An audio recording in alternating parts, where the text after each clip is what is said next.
play some damn chess. Okay, let's play some damn chess. Street whore.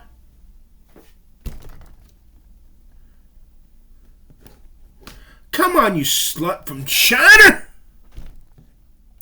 You oriental prostitute. Slut.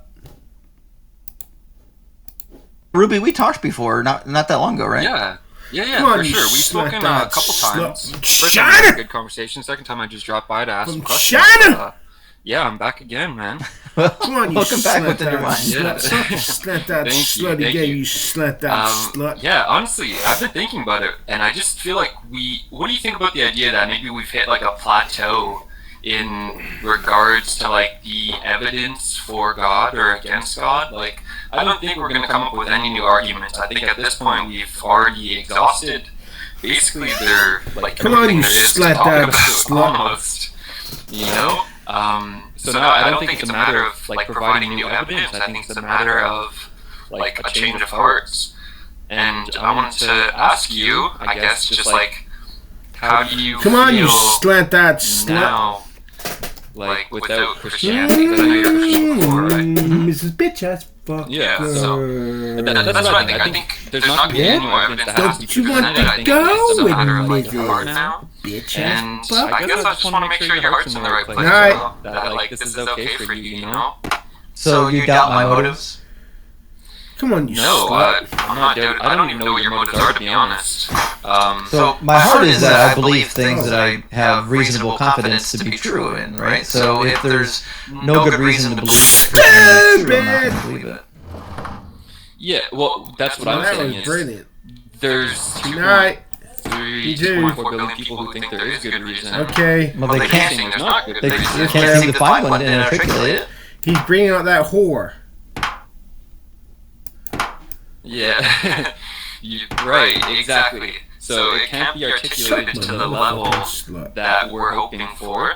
You know, like I'm sure, even me before I Suck was that dick, bitch. like kind of hoping for a certain standard, but I guess I had to change myself more because I realized the standard that I wanted wasn't available. Suck Would you your accept the dick. same argument for Islam?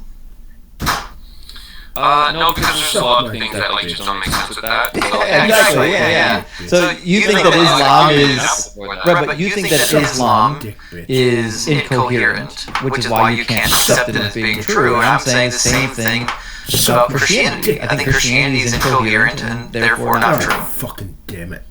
Okay, that's fair. Well, I would be honest, then, like, God between damn it. Islam and Christianity, I would go with the most reasonable between the two of them.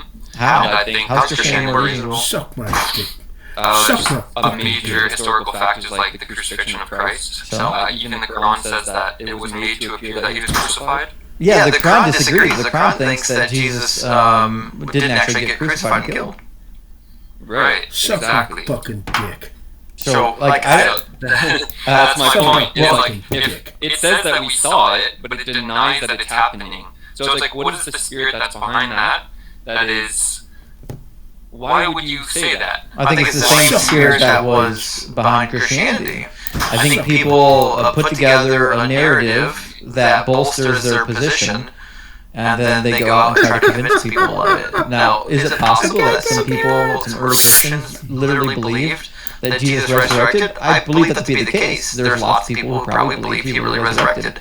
I just don't find there to be any evidence for that belief, for the same reason I don't believe there's any evidence that Muhammad split the moon or Joseph Smith performed miracles or any of the other religious figures. But you're like, no other religion's theology is really based God on just fucking discrediting damn it. another religion. If that makes sense. Like, I Islam thought is that purposely motherfucker's trying to set get up. his Well, Uzi. Islam is purposely set up to contradict Christianity, which seems to go with reality. Like, out of the two, which one really happened? Was Christ really crucified, or was it only made to appear that he was crucified? Well, I don't really know if he was or wasn't, but it's also kind of an irrelevant point if he was crucified. No one cares if he was crucified. Simon Bar Kokhba was crucified, but that's not a meaningful data point. Right, but a lot of people, like, this is kind of important because 2.4 billion people, and even like atheists believe that Jesus was crucified. I would say, like, the majority of the world believe that Jesus was crucified because even by Islamic standards, it was made to appear that he was. So I think that's a lie. I think that's fabrication. I think it's twisting reality. And so you want to go with something more grounded in reality, but hopefully the thing most grounded in reality. Certainly not Jesus rising from the dead. That's not grounded in reality. Fucking bitch. I think that's what the evidence points God. to. I don't think there's any evidence pointing towards that. I think there's... What more evidence would you like for it? I haven't heard any evidence yet. Mm-hmm. Zero. There's no evidence. What about first-hand accounts of seeing... What about the first-hand accounts of other people resurrecting from the dead? Do you think Jesus is Holy unique? Ghost. I think he's unique in a lot of ways, yeah. He's not. Have you heard about the resurrection of Aristeas? No. He was documented by Plutarch, by Pliny the Elder, by Herodotus. Mm-hmm. But the Bible also speaks about other people's resurrections, so it's not like out of this world for there to be other people who were resurrected. Aristeas rose from the dead before Jesus. Yeah, that doesn't matter. Okay. Sure, So then the God who rose Aristeas from the dead is real. Yeah, you're like cutting off your right So ear. you believe in the Greek pantheon now? I'm not really sure how it works, but... Well, I don't Vespasian. know I don't know if there's like little gods who can... I believe there's something about that, like the Council of Gods in like the early Bible. I think there's only one God worthy of worship, but I think it alludes to the fact that there are like mini gods, kind of like small mini. Yeah, there's a bunch of gods. This multiple gods idea is kind of pulled from the Ugaritic mythology, which had this idea that El had 70 sons and a couple daughters with Asherah. And then they were referred to as the gods, but because they were children of El, they were like slightly lesser gods. And the Old Testament kind of taps into this idea. In fact, a lot of times when the angels are mentioned, they're referred to as the sons of God. You stupid bitch, you absolute motherfucker. Same phrase that I'm getting. But isn't that you? I still think it kind of like cutting off your left you don't think ear. it matters whether Jesus was crucified or whether like it was just made to appear, like if it was just deception. You don't think that has any issue at all. You don't see any issue with that debate. Like you don't because he's not the Messiah, whether he was crucified or not. Now listen, if it turns out that we found evidence that he was crucified but didn't actually die, like some opponents of Christianity would say, he was crucified but he was taken off the cross before he was actually dead. Well listen, if that was the case that we had proof of it, that would be pretty significant. But for my position, it doesn't matter if he was crucified or not, because he still didn't fulfill a single messianic prophecy. The New Testament is full of lies and contradictions, so it's irrelevant if he was killed via crucifixion. Now fucking move this poem in here. That's okay. I still think there's obviously I believe there's evidence for it. Oh, so bad that you research. fucking do that. I'm fucking you. No, but there's evidence enough for me to believe. Like what? And there's evidence for the Bible being true.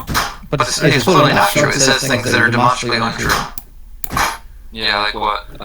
What's an example? I think a great example is that in the New Testament, according to Revelation 21, it says that there's going to be no more death. So if you read Revelation 21, it talks about the New Jerusalem. It says, I saw a new heaven and a new earth, for the first heaven and earth had passed away, and the sea was no more. And I saw the holy city, the New Jerusalem, coming down out of heaven from God, prepared as a bride, adorned for her husband. And I heard a loud voice from the throne saying, see, the home of God is among mortals. He will dwell with them. He will be, they will be his people, and God himself will be with them and will be their God. He will wipe away every tear from their eyes. Death will be no more. Mourning and crying and pain will be no more. This is a vision that taps into Isaiah 65.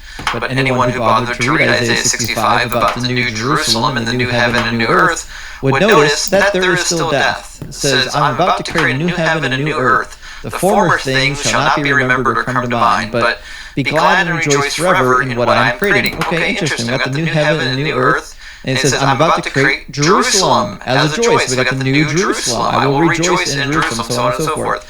And then he says, no more shall there be in it an infant who lives out but a few days, or an old person who does not live out a lifetime.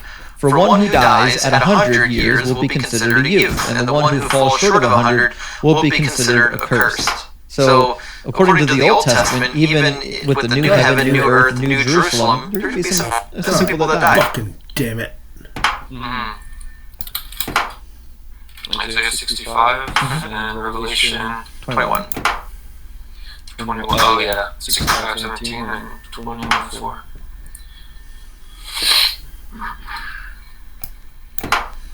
Seems like a pretty large theological issue.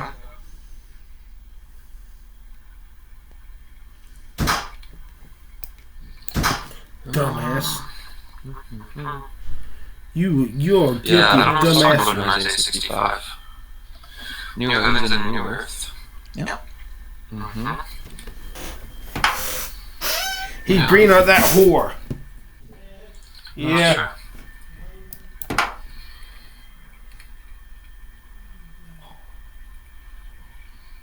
Also, they can't seem to agree on whether or not you need circumcision, because according to Ezekiel, when the Messiah comes and you get the New Jerusalem, all the foreigners have to be circumcised. And according to Isaiah, I think 56, you still have to obey the sacrifices and the Sabbath. But in the New Testament, they say that the Gentiles don't got to do all that stuff. Yeah, that's what I believe as well. I think for the Gentiles it's not really necessary. Right. Um, But that's not in the Old Testament, though. The Old Testament says the opposite. Yeah, Ezekiel, you said? Yeah, Ezekiel 44. Ezekiel 44. Yeah. Yeah, Sure. you get the New Like, Jerusalem. I'll even give that to you that, like, there are a lot of things that, like, you know, they either seem contradictory or, Well, they are. like, yeah, I guess so. They are. I think we had this conversation last time. Actually, they are contradictory, but I think there is a way to understand them that makes sense. I hear that a lot. There's an answer for this, I just don't know what it is. Yeah, but yeah, that's because my faith is already in it. So I believe that there's going to be an answer for everything that you have. Sounds like wishful thinking to me. It may be wishful thinking, but what's wrong with wishful thinking, even if it is? But when it comes to beliefs that impact how you live your life, you should go on what seems to be true, not what seems to be wishful thinking. Well, it doesn't seem to be wishful thinking. It just Certainly happens is. to be. It doesn't. You just said it was. Your own words. that was the primary thing. That was only secondary. The secondary is wishful thinking, but not. Yeah. But yeah. Anyway, man, I think, like I said, I just think we're at a point where like there's not going to be any new information that comes out. No one is going to make like a better argument for or against God. I think we're basically at a stalemate where it's like at this point you either like believe if you want to, or you're like if you don't believe, then don't believe. Oh, I'm just knocking my drink over. So, really, yeah, I don't disagree. When I was a Christian, you know, I had a religion teacher in high school. When we asked her about some of the difficult parts of the Bible, I think it was after we had a very difficult conversation about free will. And a lot of people were recognizing that the Bible doesn't give a clear answer about free will, and some people were in the process of, you know, questioning the validity of the Bible. And she said, well, you know, you can't prove this religion to be true. It's not a fact, it's a faith. You either have faith or you don't. And I think that's an honest approach. You can't prove Christianity to be true. You either are convinced that it's true or you're not, and I'm not convinced. Okay, well, here's what I would say. What helped me come to like the realization that it is true is comparing it to Islam and seeing like the historical claims that it makes. And like I don't understand why you make an entire religion contradicting Christianity and the Bible, like twisting things that are inside of it, if you didn't have some kind of ulterior motive that was purposely against the God of the Bible. Well, it's pretty easy. They needed a starting point, right? So at the time that Islam got popular, it wasn't in vogue to start completely new religions. You needed to start a religion that was rooted in some older, more respected religion. And so if you're Muhammad, you've only got two choices. You can use the pantheon of Arabian gods, or you can do something else that was popular out there, which was Judaism and Christianity. They viewed both of them roughly the same. And so they decided to build on Judaism and Christianity as their base. You get a fucking top butt. Yeah, but then why would you contradict it if you were trying to use that as your base? Because you need to be able to contradict it. You need to be able to contradict it so that when you are making points, you're making some sort of a distinction why that religion is either deficient or the book is deficient and you need this new thing, right? Because if the old thing had everything you needed for the new religion, you wouldn't need a book and you wouldn't need a prophet. So in order to start a new religion, you have to find something about the old religion. We're like, well, we like this bit, but this other bit we don't like. We got to find a way to get rid of it. So then why do you have a problem with Christianity? Like the New Testament does that with the Old.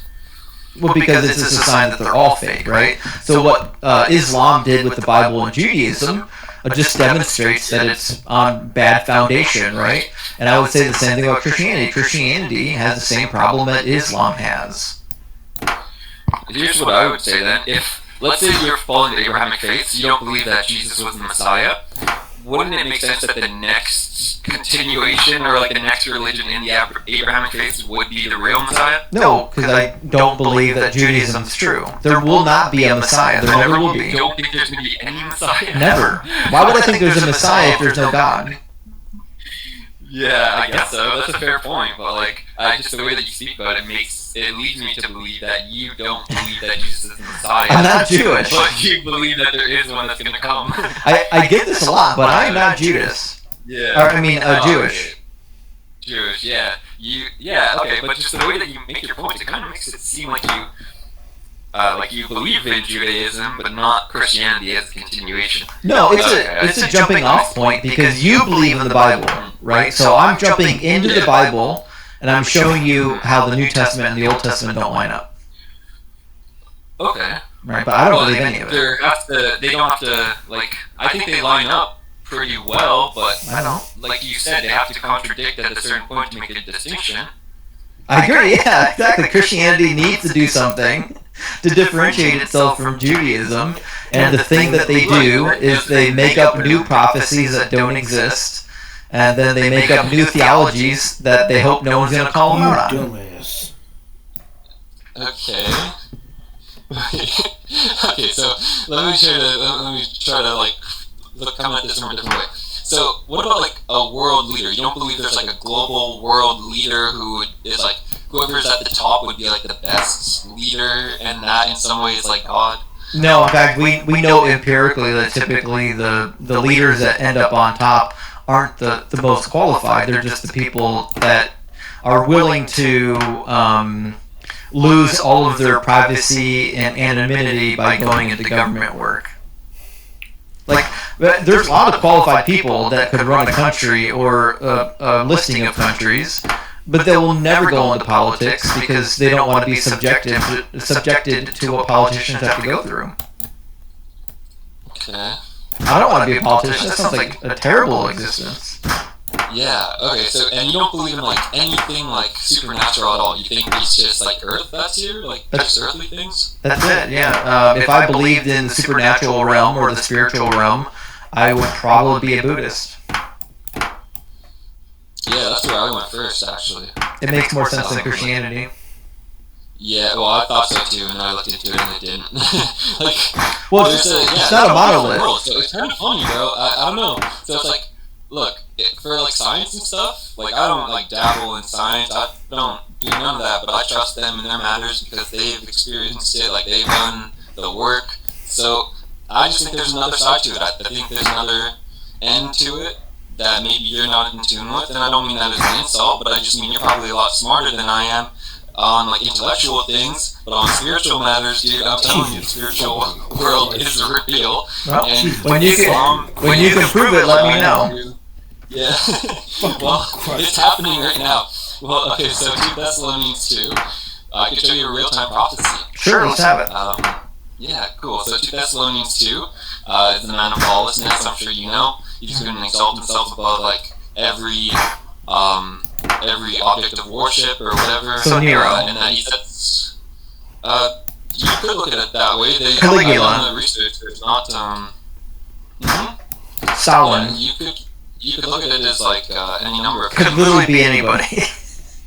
Yeah, but it also he sets himself up in God's temple, proclaiming himself to be God. Well, right? it's certainly not going to get fulfilled right now since there's no temple. I would say so.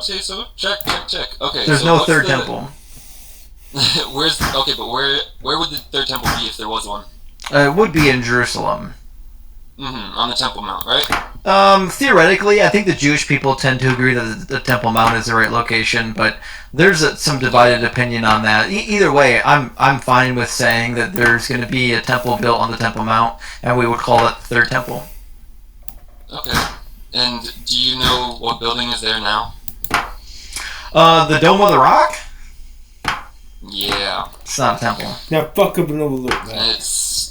It's close enough. It's not. Set up in God's temple. Not even close, because the third temple has to abide by the measurements given in Ezekiel. Have you read about Ezekiel? I'm not saying it's the real third temple. I think this is not the right temple then. Right body, but no. Do they give offerings and sacrifices there? I'm sorry? Do they give offerings and sacrifices there? I'm not sure, but it's a temple set up there. Is there a Or seat? temple of sorts. Is there a seat there that he can set himself up on? Would you agree that you don't have to have a literal seat to sit down somewhere to set yourself up somewhere? You can set up camp anywhere. No, he's taking the position. Right. What was the seat?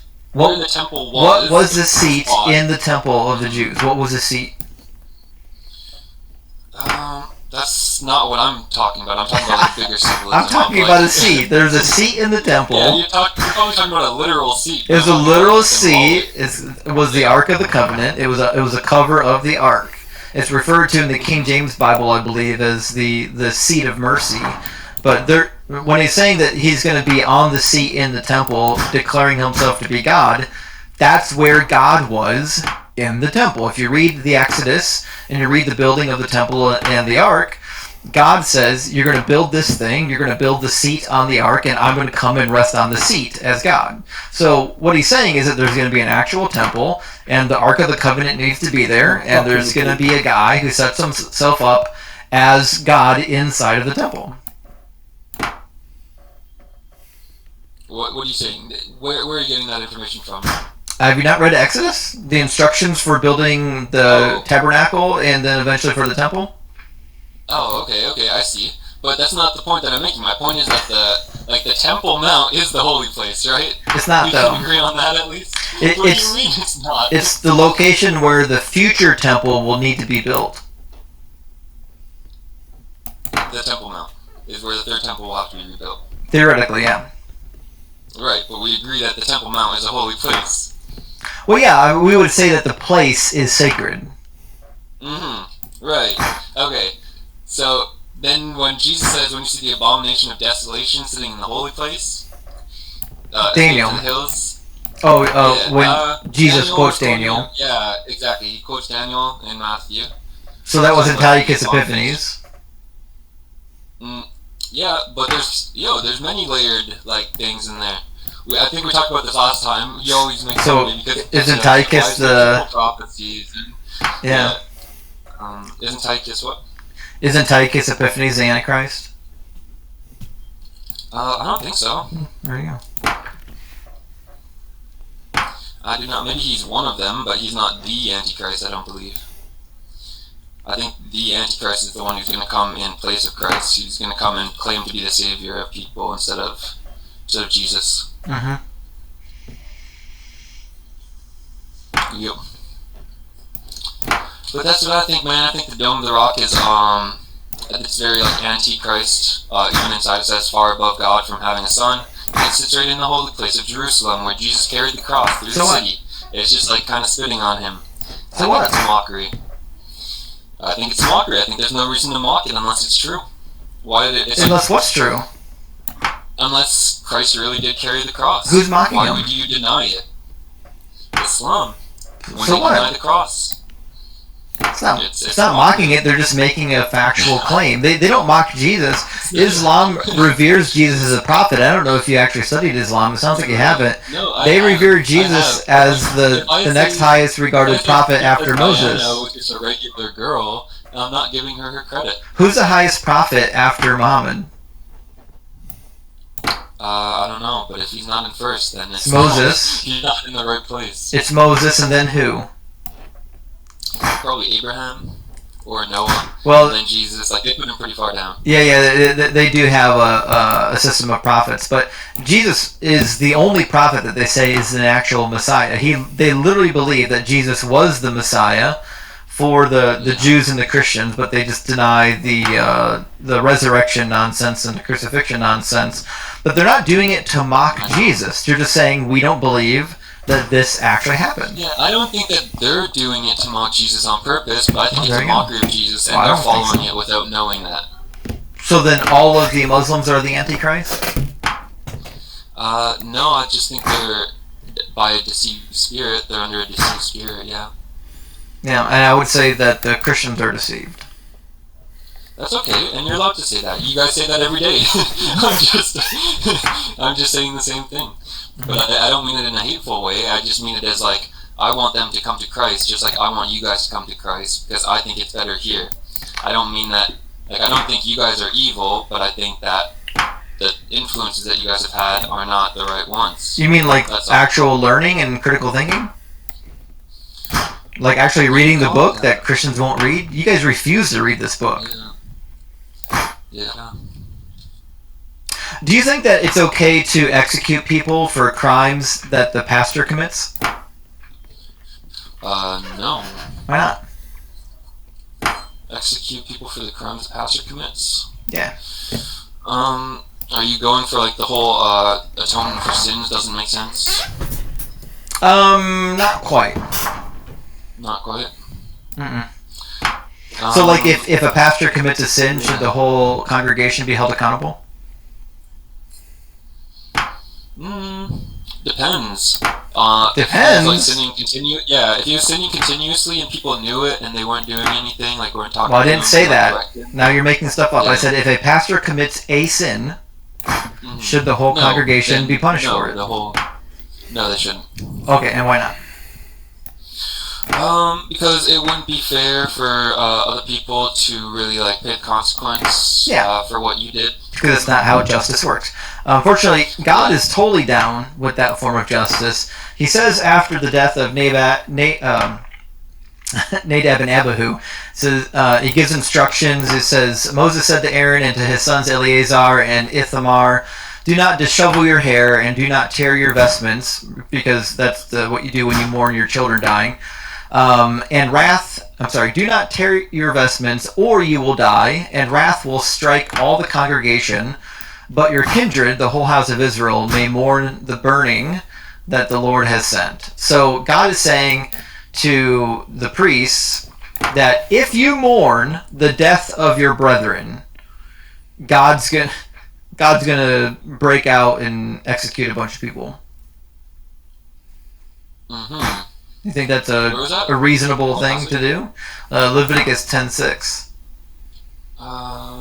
Do I think that's a reasonable thing to do? Just based off of what you said, no. The way that you framed it, I don't think it's reasonable. Okay. Then Moses said to Aaron and his sons Eleazar and...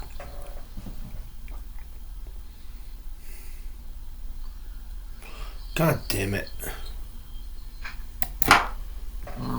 Do not let your hair become unkempt, and do not tear your clothes, or you will die, and the Lord will be angry with the whole community. Oh, I see. Yeah. Isn't it weird that if the priests misbehave, that the whole congregation has to be held accountable for it? I guess so. It is weird, but like I'm seeing something like kind of like what I said before. Like what? God damn it. It's kind of our job as a community to like foster God good things in fucking people. Damn it. So if one person does bad, it's kind of like a failure on the part of the community. But should the community go to prison with the lawbreaker or not? No, but it says Oh, there you the go. Lord will be angry with your whole community. I don't see. Yeah, he will strike the congregation. The congregation is the community. Mm-hmm. So God would strike the congregation if the priest did something wrong. God fucking Yeah, damn I it. don't see that. It says, It says, "For you will die, and the Lord will be angry with the whole community." do not dishevel your hair, and do not tear your vestments, or you will die, and wrath will strike all of the congregation. My translation just says, "Or you will die, and the Lord will be angry with the whole community." What in the world are you reading? NIV, it's the first one on. I gotta get rid of the NIV, man. I don't know why that thing's still hanging around. Yeah, it's the default too when you look stuff up, because I never. On Bible Gateway, it is the default, I know. Yeah, Bible Gateway. Yeah. I had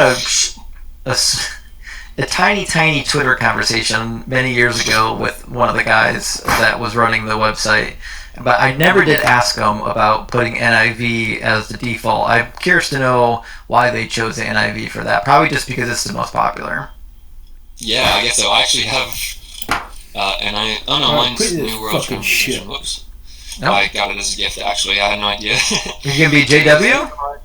Yeah, it was from JW. Yeah, she did give me it as a gift. So Yeah, it was that's very their translation. Yeah. Yeah. So I guess I've been reading the Mormon version, I guess, or JW. Shit. Mormonism's fun, at least. Yeah. So there's that. They're always so nice. Damn it. I like running into their elders out in public, because they're always they're always Suck coming to my talk to me dick, for bitch. some reason. I don't know why, but it's funny. Suck my But So, anyway, so to the point, Yeah. I find it hard to believe in a God that claims, like in Deuteronomy 32, that he's just in all of his ways, but then he's totally okay being unjust by punishing people for other people's crimes. That seems silly to me. Yeah, like I said, I don't know. It doesn't really make sense to me. I just have in my mind that at the end things will just be explained, and then I won't have any more questions. But that's the point, Ruby. Like, you find stuff that's completely incongruent with reality, and rather than saying, hey, that's problematic, you say, well, I just don't understand it, there'll be an explanation. But I could do the same thing for Islam. I could say, listen, this part doesn't add up, I don't understand it. But it's okay, it'll be explained in the end. You only do that for this religion, you don't do it for any other religion. Yeah, there's problems with every point of view, though. Literally every viewpoint in the world there's problems with. Even if I chose not to believe in God, there'd be problems with that view. I would have to explain where life came from. I would have to explain how the universe started. I would have to explain so many more things than I have to. You actually wouldn't have to do any of that. Well, not making a claim is just not participating in life. There's not yeah, you could do that, but that's just death. That's not anything. You don't have to know the origin of the universe to know if a God was the cause of it. Right, and saying, well, I don't know what the cause is not an answer either. Well, it's an honest answer. Yeah, that's fine, and I've said that before. Saying I don't know is way better than saying, well, this God did it, even though this God is full of contradictions and things I can't explain. I think that a more honest answer would just be, I don't know. I have not known, and I have known, and I would choose knowing every time. It's a lot better than not knowing. Yeah. All right, well, listen, Ruby, it was pleasant talking to you again. I got to move on and get some other guests up here, but thanks for coming back and chatting with us. Yeah, anytime. All right, take care, guys. All right, cheers.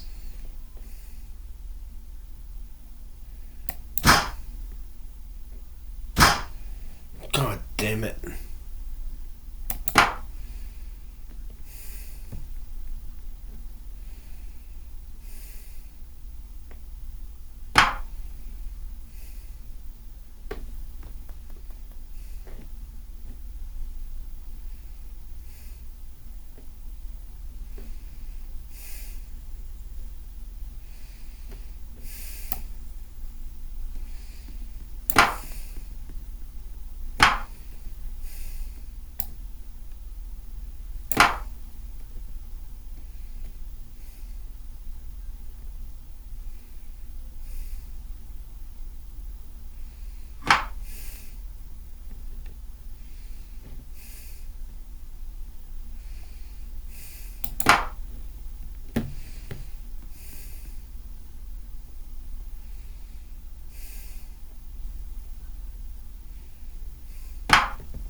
God damn it.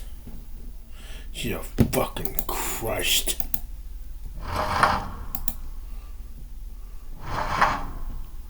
Crushed her fuck.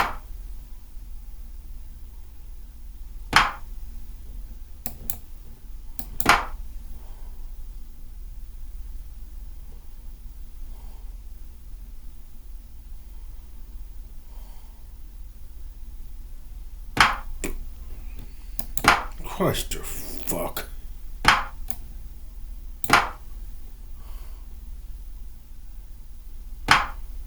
Crushed her fuck.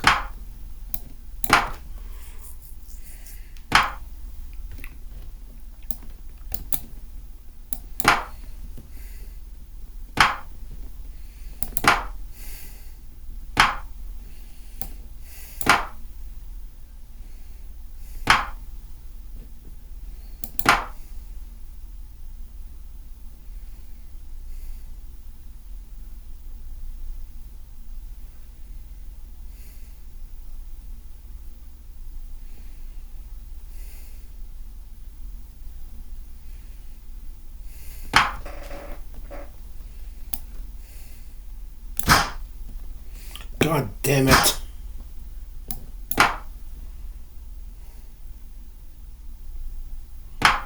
God damn it.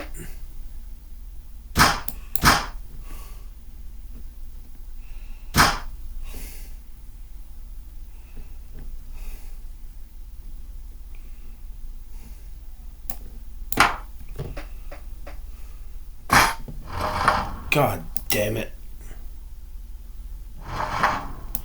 Crushed her fuck.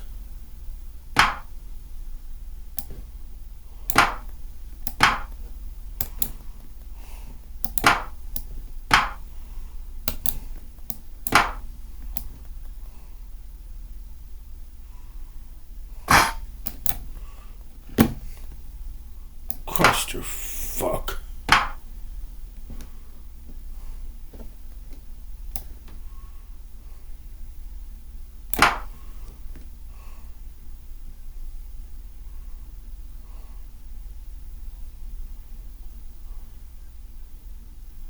Now fucking but bring that goddamn bone right here.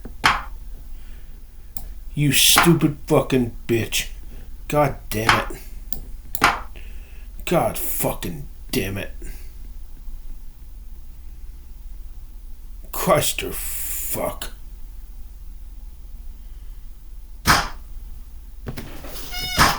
Crushed her fuck.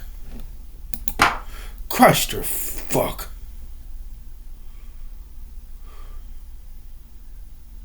Crushed her fuck.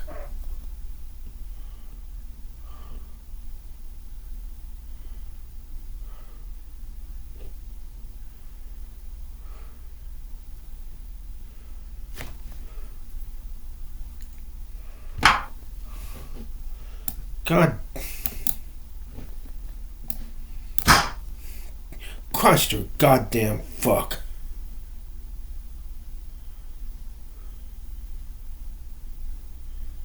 Christ, your fuck.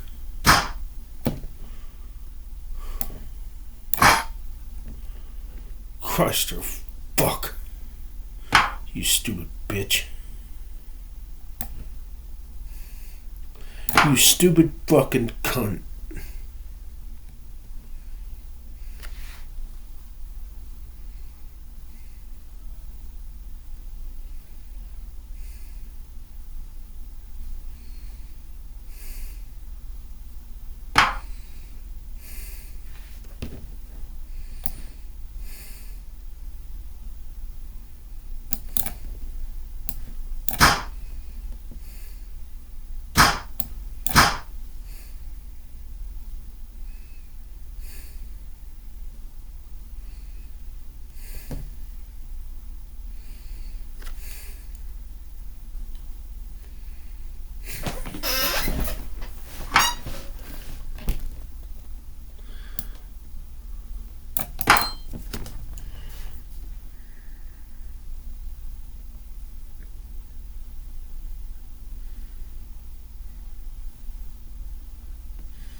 Christ, your fuck.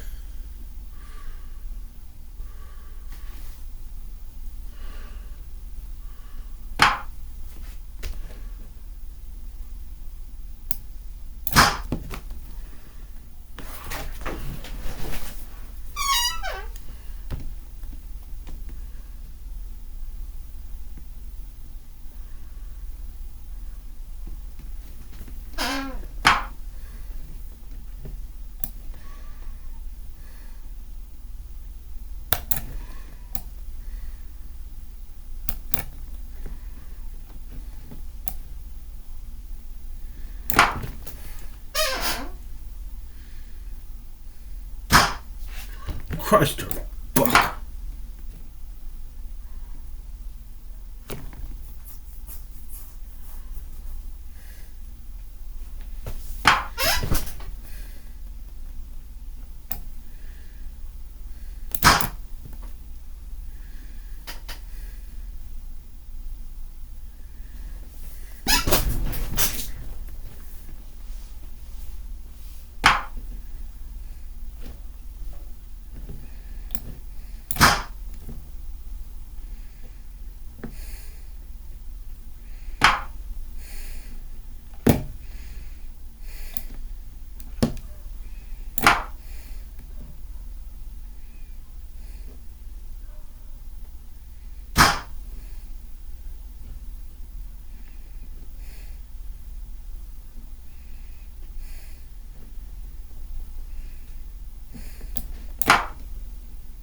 Christ, your fuck.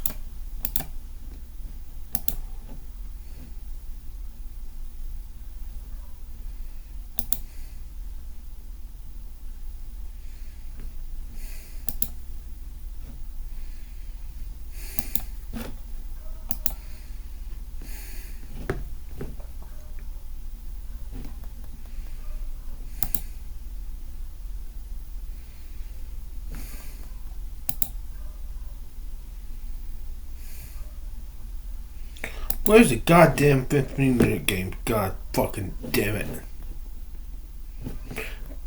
Fucking Christ, your no, God damn it.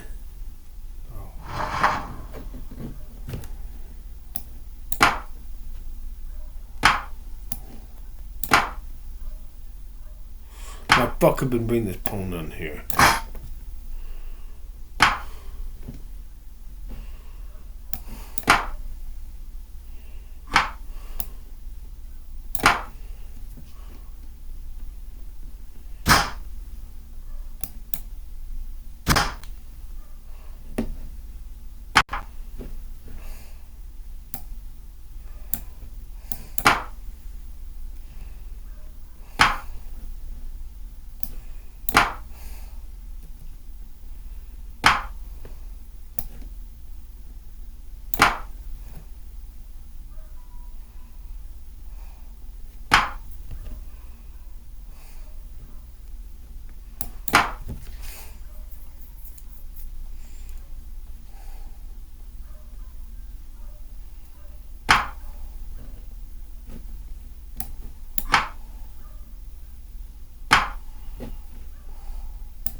God damn it. God fucking damn it. Holy Ghost.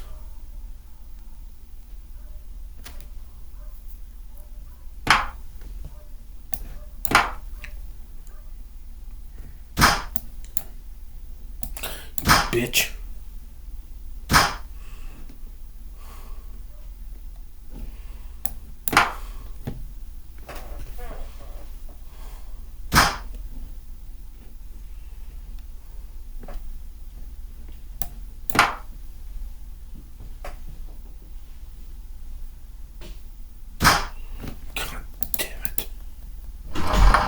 Fucking Christ.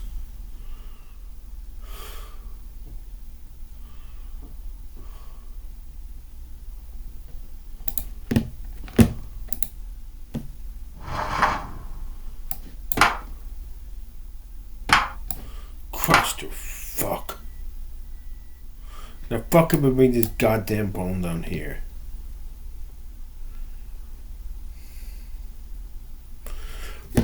Move!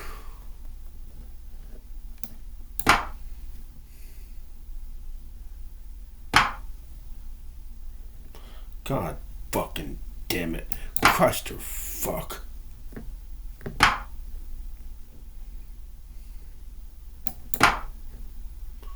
Christ, you fuck.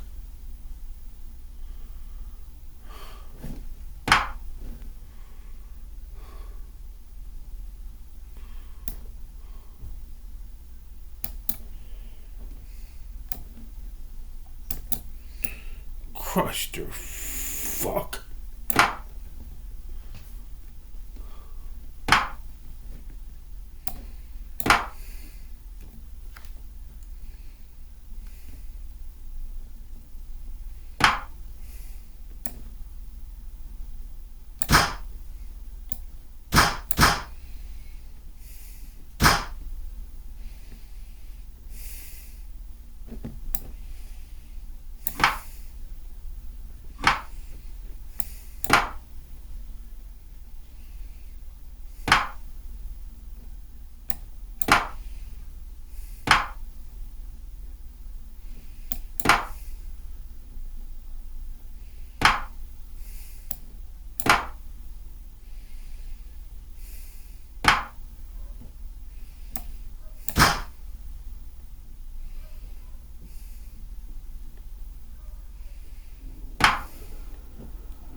God fucking damn it.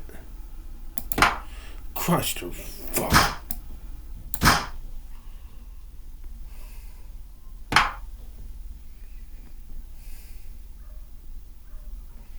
Christ, you fuck.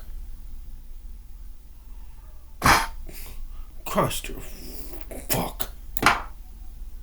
Christ, you goddamn fuck. Christ, you fuck. Christ, you fuck.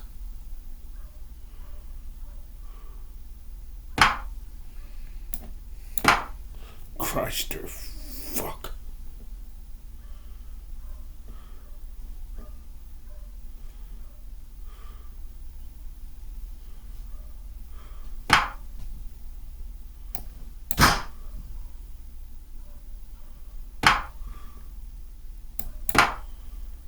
Christ, you fuck.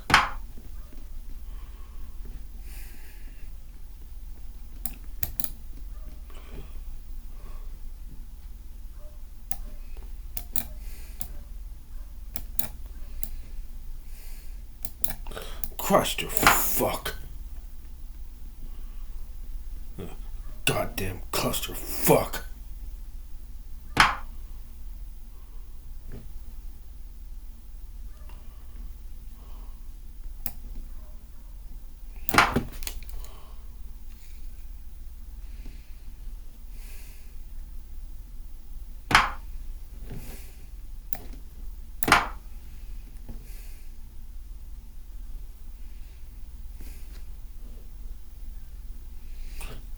damn it.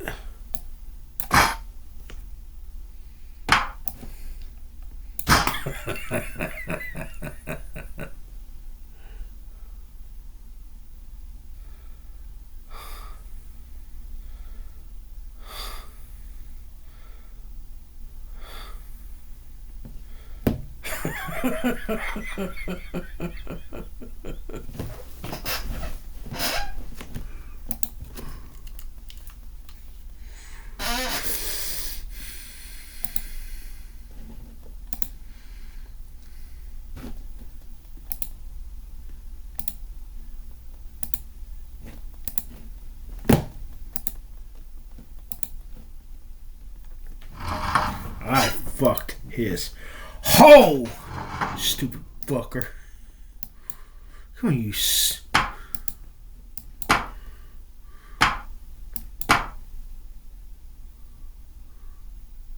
was Pitt.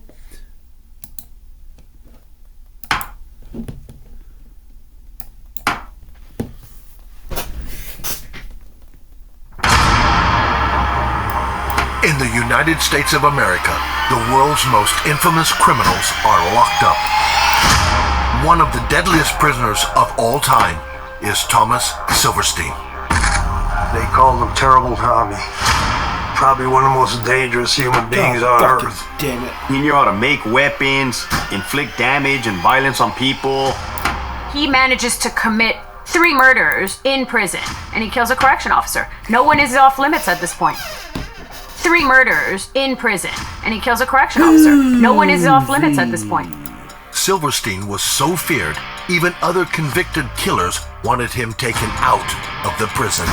Inmates, to ensure their safety, delivered Thomas Edward Silverstein into the hands of federal authorities. Silverstein was considered among the most dangerous prisoners. They can't control him. He literally changed the face of corrections. All the bodies that he left in his wake, doing such acts, he didn't skip a beat. Silverstein killed with stealth and savagery. The guy put his head against the bars of the cell, and he strangled him to death. He grabs his 10-inch shank. The 2 officers go, whoa, whoa, whoa, he's got a knife. And he starts stabbing and stabbing and stabbing and stabbing. He was stabbed 67 times.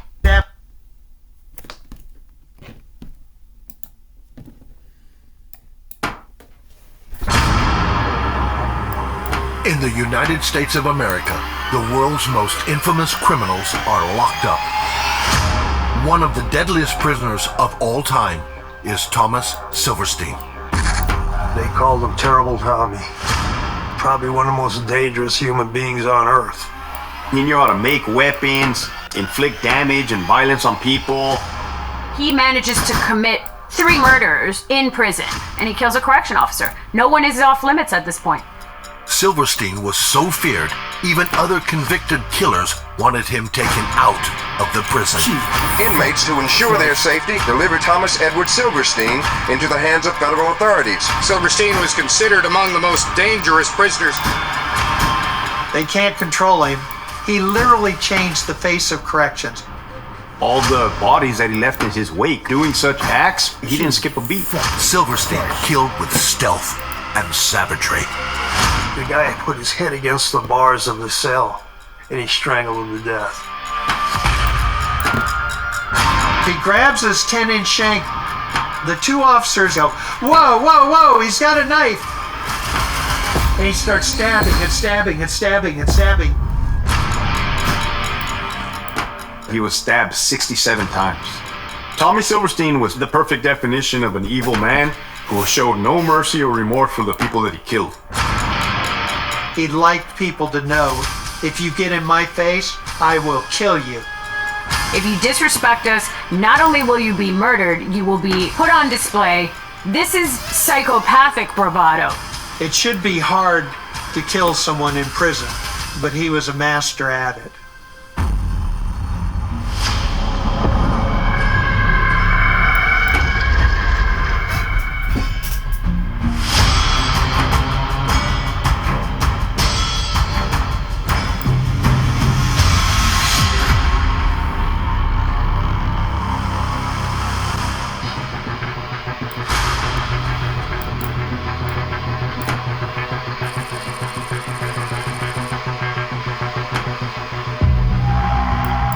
Federal Penitentiary of Marion. Built in 1963 to replace Alcatraz as America's highest security prison. Marion only held 380 inmates. Extremely small for a prison, extremely small. They just had the most dangerous people and the most violent people there. The theory in the Bureau of Prisons was 15% of the inmates cause all of the problems. So let's take that 15% and we'll put them into one place. All the troublemakers in other prisons, all of the murderers, the absolute worst of the worst. In Marion, I was in H unit from 79 till 83. It was only 55 people, and we had 6 murders in that unit in a 4-year period. Stupid! That's an astounding murder. Holy! The chances of you getting killed are a lot better. Half of those 6 murders were committed by just one inmate, Thomas Silverstein.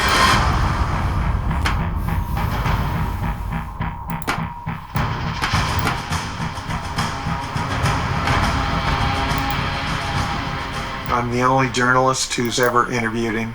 My name is Pete Early, the author of No Human Contact, a book about Thomas Silverstein and the American prison system. Thomas Silverstein, he was the most hated by the correctional officers. In the federal prison system, he was considered this monster, this horrible, terrible killer. All the carnage he inflicted while he was housed in prison, all the bodies that he left in his wake.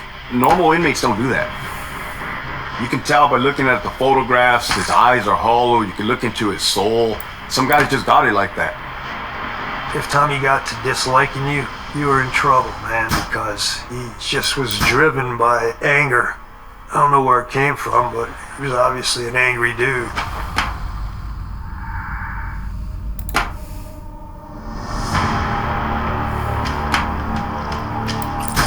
In the coastal city of Long Beach, just south of Los Angeles, is where Thomas Edward Silverstein was born on February 4th, 1952.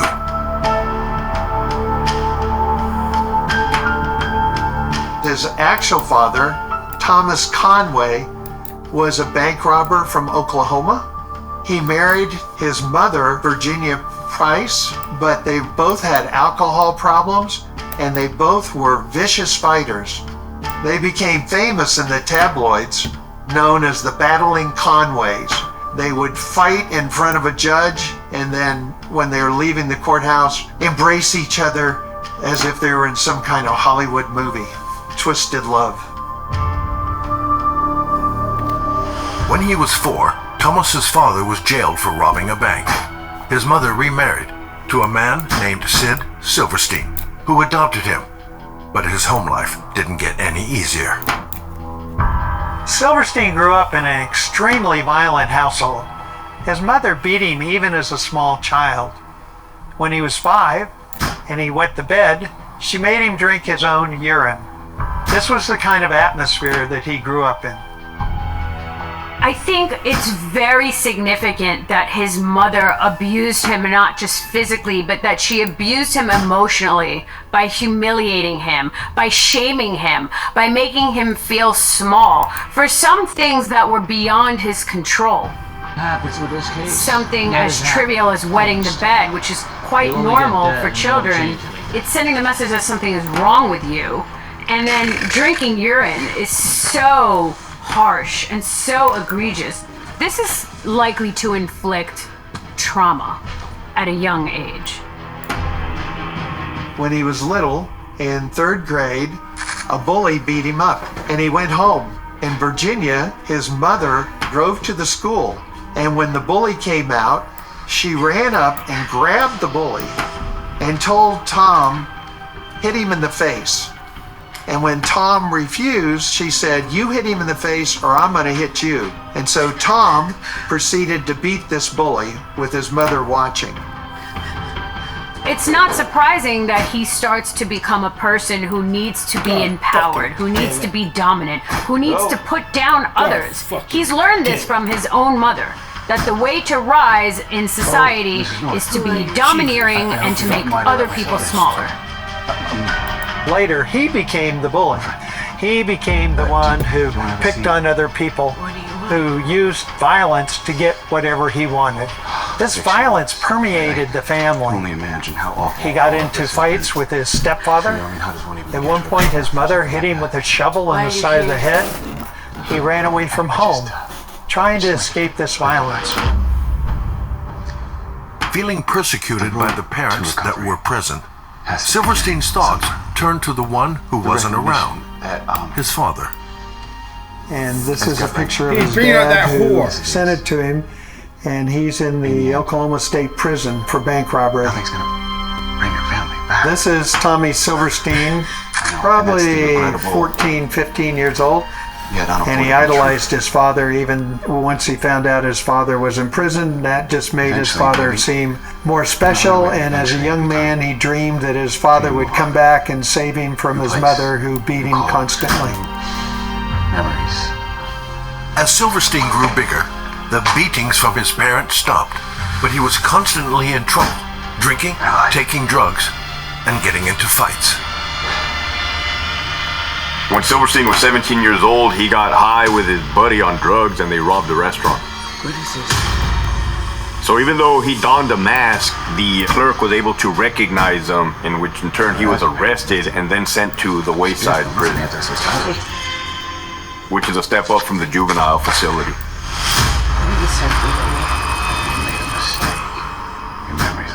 If the aim was to teach Silverstein a lesson, he took away a very different one. The first night he was there, he heard another inmate raping another prisoner. Get out! And then he heard the inmate beating another. First night he was there, he heard another inmate raping another prisoner. And then he heard the inmate beating the person he'd raped. And this reinforced in Silverstein's mind that in order not to be raped, you needed to fight. It didn't matter if you gave in, you still were going to get beaten. So you fought. One last question, Your Honor. At that time, Silverstein also developed other attitudes. While he was in that prison, he was attacked by black inmates who hated white inmates. He developed intense hatred at that time for black inmates. He had lightning bolts tattooed on his neck, which of course was meant as a Nazi symbol. After 6 months, 17-year-old Silverstein was released. So when Silverstein was released from prison, he made an attempt to go straight. He ended up marrying his childhood sweetheart named Judy as a result of getting pregnant. So at the time he had it going, he had a wife, a child. And he could have gone straight, but he starts using heroin, and he's also just enamored with the outlaw life. Silverstein had a job with construction, but he would eventually get fired for using drugs, and he began to start robbing stores and follow the outlaw lifestyle. Silverstein also became increasingly abusive to his wife. He told me once, I had no trouble hitting a woman because my mother had beaten me. Silverstein's wife eventually left him, taking their young daughter with her. It's around this time that Silverstein's father, his role model, was released from prison. And he reconnected with Tom. And of course, Tom by that point had quite a juvenile criminal record and had been accused of several robberies. His father decided to rob banks with him, and Tom thought that was great. Something to identify with his outlaw father, who he'd always worshipped from afar. They formed a bond because they had both lived their life in a similar fashion. And there's a sadness to that you are bonding with your father after him having been absent in your life for so long, but yet the way that you're bonding is through shared, really horrible experiences that have hurt other people. father and son wore questionable disguises to carry out their crimes. Silverstein would paint his face black and wear an afro wig, and along with his father, they would rob 3 banks and hold the employees at gunpoint. They terrorize everyone, they take all the money and then run out. Well, of course, they're all on camera, and it doesn't take long for the FBI to figure out, because of Tom's juvenile history and his father, who these people are, but they're not quite sure. The FBI took the robbers' images to Silverstein's mother to see if she could identify them. Virginia says, "Is there a reward?" And at age 23, he is turned in by his own mother for reward money, and the FBI arrests him. And that's the last time he's ever a free man on the streets. You think as a mother that that's the natural instinct to put your child's needs before your own. But Silverstein's mother didn't seem to have that capacity.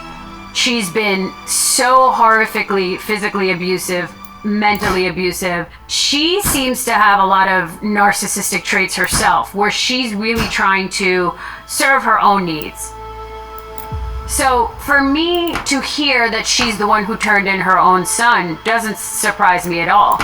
I don't think she probably even put too much thought to it.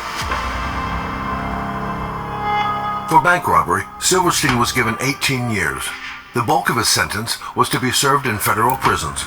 But first, in 1975, he was sent to the infamous Californian state prison, San Quentin. God damn it. Thomas Silverstein is entering one of the most violent prisons in the United States, especially in the 1960s and 70s. In San Quentin, like other U.S. penitentiaries, up until the 1960s, prisoners were officially segregated by race. When desegregation came in, inmates formed their own groups for power and protection. So the type of prison gangs in the 70s, 80s, and 90s were your Gangster Disciples, your Latin Kings, your Nuestra Familia, Mexican Mafia, Black Guerrilla Family, Aryan Brotherhood. The Aryan Brotherhood are a neo-Nazi outfit rooted in the idea of white supremacy. So the Aryan Brotherhood is feared in prison due to their organization, their structure, their manpower, their ability to make excellent weapons and utilize them in prison. So as an inmate, that's a force that you do not want to go up against. When he got to San Quentin, Silverstein really didn't have many options, especially when he entered prison with the lightning bolt tattoos. He developed a close relationship